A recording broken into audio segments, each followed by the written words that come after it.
At 03:30, the alarm went off. I walked into Riley's room and pulled the covers down. She instantly yanked them back over her head, burying herself deep into the mattress.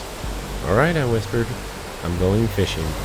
Like magic, she bolted upright, eyes wide. "I'm ready." If only getting her out of bed for school was that easy. After a quick stop for breakfast burritos and a painful hit to the wallet at the gas pump, filling both the truck and the boat, we were on our way. Riley and her friend Callie chatted away in the back while Wade and I talked strategy. By 05:11, we were launching out of Kingston Marina, heading straight to Possession Point, in search of Chinook.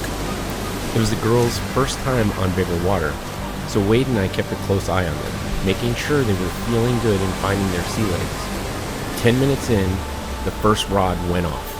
Riley was all over it. She was straining, muscles tensing, and we couldn't tell what she had on the line. When it finally broke the surface, the tension dissolved into laughter. It was a dogfish, hooked right by the tail. Naturally, the razzling started immediately. We told her she was filling her sister Jenna's shoes, who is our undisputed dogfish queen. Not exactly the title Riley wanted. We got the lines back down, and then the action turned electric. Fish after fish, Callie landed a beautiful king, and shortly after, Wade picked up an even bigger one. I caught a smaller salmon, but it wasn't anything to write home about, so I released it back to the deep to grow, and to save a precious spot on my catch card.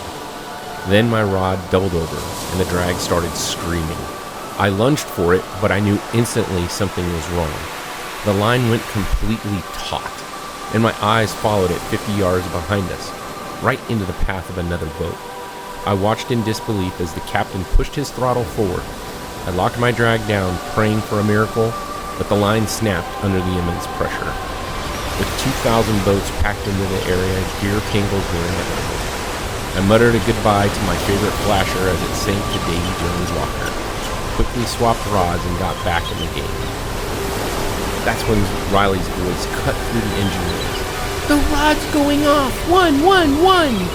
Wade flew across the deck, grabbed the rod, set the hook to make sure it was buried, and handed it off to Riley. We had absolutely no idea the war that was about to be waged. Riley is small, and this fish was a monster. The second it felt the hook, it tore down for the bottom, taking her for a ride. The sheer force of the dive pulled her little body hard against the back transom.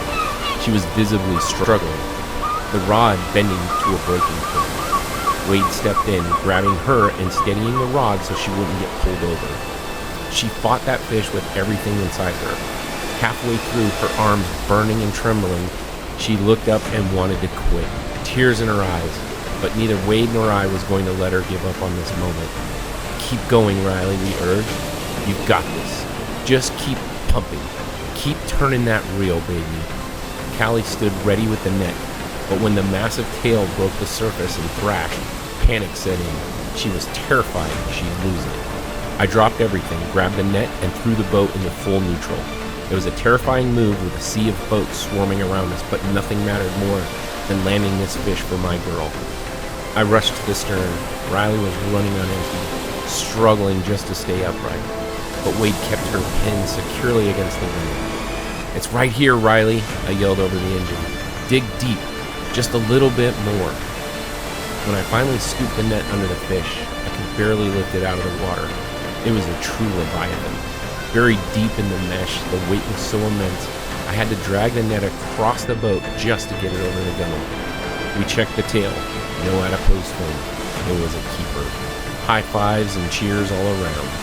The boat erupted. The sheer elation was overwhelming. All the neighboring boats were cheering and clapping.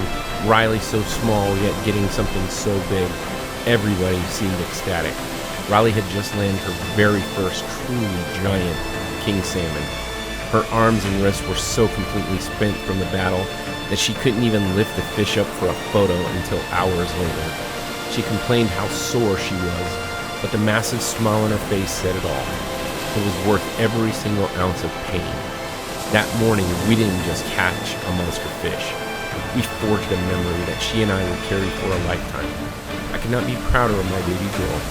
She loves to fish. She loves to hang with her dad on the water, and I am the luckiest guy alive to have her. Truly, deeply blessed.